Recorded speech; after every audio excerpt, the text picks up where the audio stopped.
Ashamaa harka fuunee kabajamtootaa fi jaallatamtoota hordoftoota qaroo miidiyaa oduu fi odeeffannoowwan keenya kan biyya keessaa fi alaa qabannee isiniif dhiyaanneetiin jira.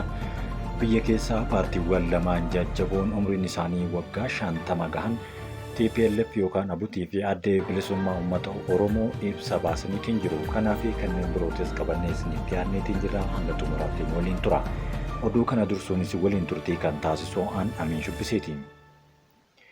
TPLF beekamtiin boordii filannoo nuuf kenne haqamuu baatus faayidaa seeraa kan hin qabnedha jechuun dubbate. Boordiin filannoo biyyaalessaa Itoophiyaa galmeen Abut yookaan TPLF haqamuu akka danda'u akeekkachiisa kenne hordofee paartichi deebii gurraandhala 7 akka lakkoofsa Itoophiyaatti kenneen beekamtiin haqamuu baatus jalqabumaa kan hin turre waan ta'eef hiika seeraa kan hin qabnedha jechuun ibseera. Adda Bilisummaa Uummata Tigraay kan ta'e Abut yookaan TPLF beekamtii seera qabeessummaa isaa haqamee ture akkaataa waliigaltee Piriitooriyaatiin akka deebi'u malee akka paartii haaraatti galmaa'uudhaaf gaafatee hin beeku jechuun ibseera. Kanaaf boordiin filannoo adeemsa Abut jalqaba irratti hin gaafanne, hin fudhanne, hojimaata seeraa idilee irratti hin hundoofne hordofaatiin jira jechuunis qeeqa isaatti makeera.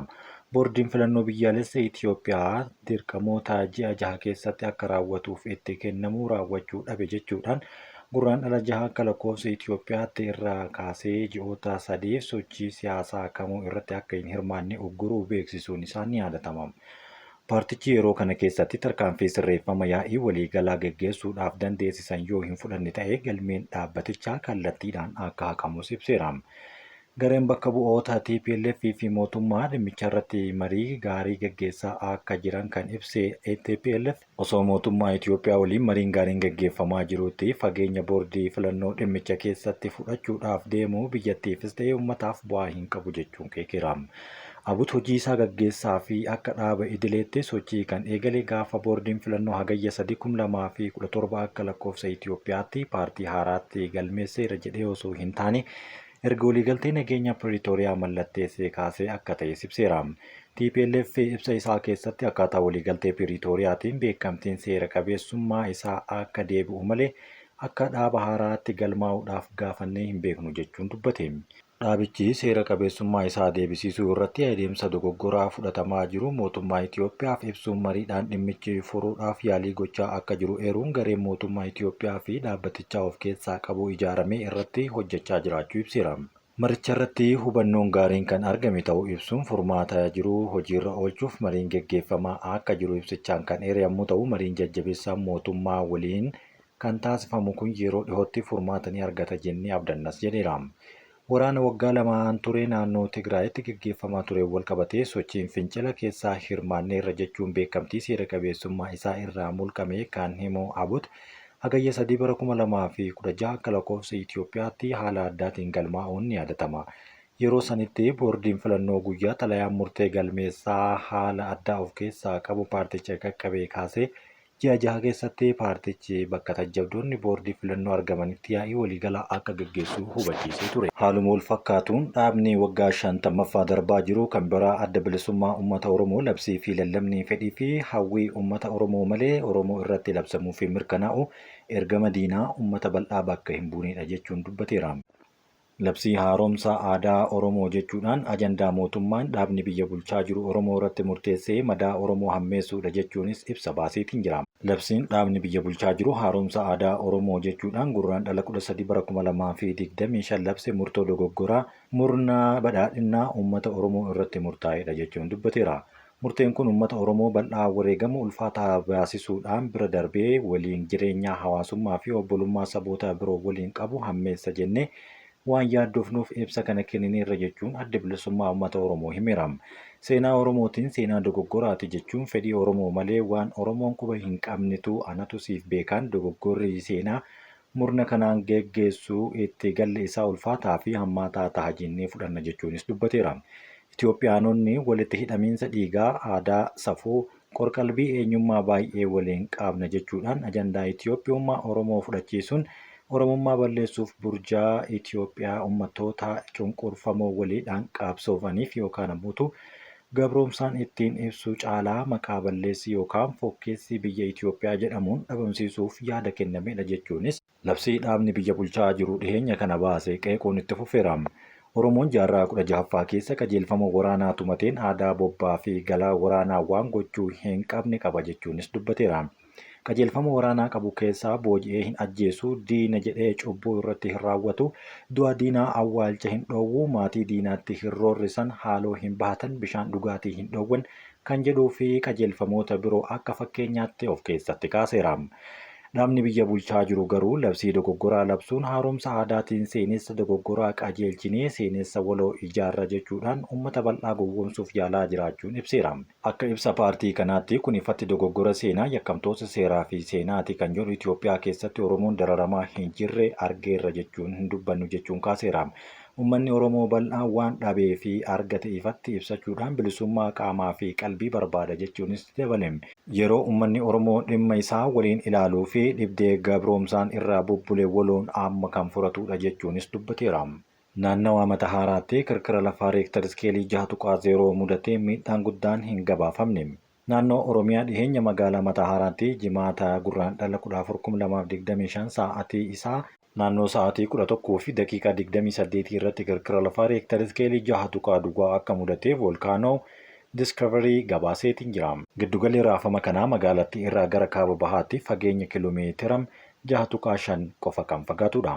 Gabaasni kun akka agarsiisutti miidhaan yookiin dhiibbaan guddaan kan hin argamne yommuu ta'u, akeekkachiisni akka hin baane hubachiiseera. Kirkira lafaa irra deddeebiin naannolee Affaar, Oromiyaa fi Amaaraa keessaa mudateen namoota 90,000 ol irratti dhiibbaan gahuu dhaabbanni fayyaa addunyaa beeksiseera. Erga baatii fulbaanaatii taateewwan kirkira lafaa 261 galmaa'uu himanii qondaaltonni namoota 75,000 ol naannoo balaaf saaxilamoo ta'an kana irraa akka baasaniif kanneen keessaa hafan ammoo namoota 55,000 Affaaritti 20,000 ammoo Oromiyaa keessaa qubachiisuudhaan isaanii dhaabbatichi qorannoo gaggeesseen irra gahuu ibsa godheera. Lammiileen Itoophiyaa 203 Saawud Arabiyaa irraa gara biyyaatti galan. Lammiileen Itoophiyaa rakkoo keessa turan 203 Saawud Arabiyaa irraa gara biyyaatti deebi'aniiru. Deebitoota kanneen keessaa 151 dhiirota, 36 dubartootaa fi 16 ammoo daa'imman reef dhalatan yommuu ta'u, guddattoonni umriin isaanii waggaa 18 gad ta'an ammoo 18 ta'uu ragaan ministeera dhimma dubartootaa fi hawaasummaa ni mul'isa. Lammiileen kunneen wayita buufata xiyyaaraa idil-addunyaa Boolee ga'anitti deeggarsaa fi kunuunsa barbaachisaa taasisuu fi hojii maatii isaaniitiin wal qunnamsiisuuf hojjetamaa jiraachuun himameera. Baatii eblaa bara 2016 hojiilee lammiilee gara biyyaatti deebisiisuu eegalameen hanga ammaatti lammiileen 90,916 gara Itoophiyaatti akka deebi'an ifa godheera. Oduu biyya alaatii qabanneetti yoo dabarru itti aanaan pirezidaantii Ameerikaa ajandaa Yukureen dhiisee Awurooppaa irratti duuluun himame. Konferansiin nageenyaa Muniikitti taa'ame bara kana adda durummaadhaan waa'ee lama irratti kan xiyyeeffatu qaba ture. Waraana Yukureen dhaabuu fi Awurooppaan baasii ittisaaf qabdu akkamitti akka guddistu kan ta'udha. Garuu konferansicha irratti kan dubbate itti aanaan pirezidaantii Ameerikaa J.D. Vance waa'ee lamaan kana osoo hin tuqin dhimma biraa dubbachuu himama. Inumaayyuu Biriteen dabalatee michoota Washingitan irratti duuluun bakka bu'oota hedduu rifachiisaniiru. Vance biyyoonni kunneen odeeffannoo dogoggoraa, odeeffannoo sobaa oofan akkasumas mirga walabummaa kan danqan jechuun balaaleffateera. Haasaan inni daqiiqaa 20f taasisee miira kan hin baramin kakaasee bakka bu'oonni galma keessa jiran hedduun isaanii callisanii yeroo isa itti ilaallatan kan turedha. Qoosni inni shamarree Awurooppaa jijjiirama haala qilleensaa irratti duula geggeessitu Gireetaa Teenbergii fi Eelen Maskiin waliin wal fakkeessee kolfa fiduu osoo hin taane muufii fideetiin jira.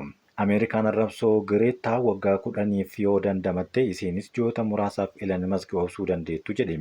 Mootummoonni Awurooppaa yaaddoo lammiilee isaanii godaansaa fi bilisummaa dubbii irratti qaban tuffachuun kaayyoon isaa durii dhiise jechuun himateera. Haasaan Vaansi baay'ee hamaa kan ture, shakkii tokko malee hamaadha, innis haala adda ta'een kan yeroo isaa eeggatee miti jechuunis dubbatamaara. Haasaa kanaan booda garuu itti aanaan pirezidaantii kun pirezidaantii Yukureen Volodimirsky waliinis akka haasaan dubbatama.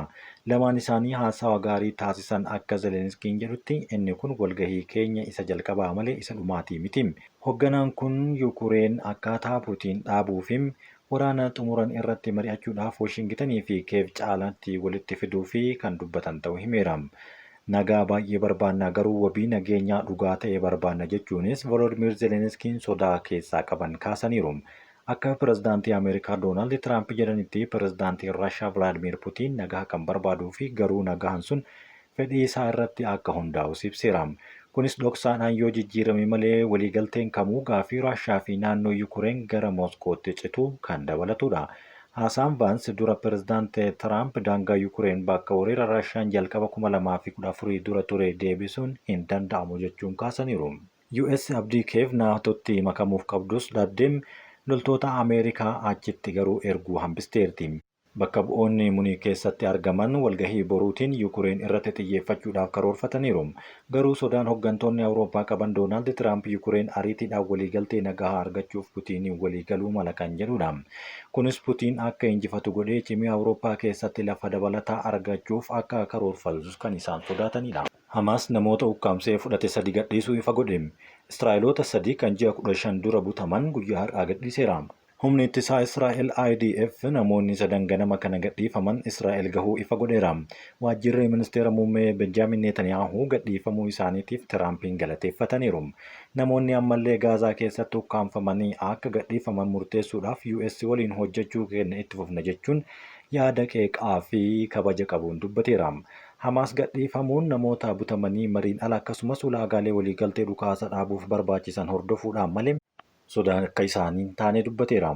Itti dabaluudhaan garee akkas jedhee wanti addunyaa guututti himnu yoo gara Yerusaalem ta'e malee godaansi hin jiru jechuudhaan yaada pireezidaantii Ameerikaa Doonaald Tiraamp uummata Gaazaa guutuu biyyoota ollaatti buqqisuuf dhiyeessan deebii cimaa kennaniiru. Kabajamtootaa fi jaallatamtoota hordoftoota Qaroo Miidiyaa oduun guyyaa kanaaf isiniif qindeessine kan hanga ammaatti dhaggeeffattanidha. Waan nu dhaggeeffattaniif galatooma. Qaroo Miidiyaa laayik, sheer, sabiskiraayib gochuun dagatinaa.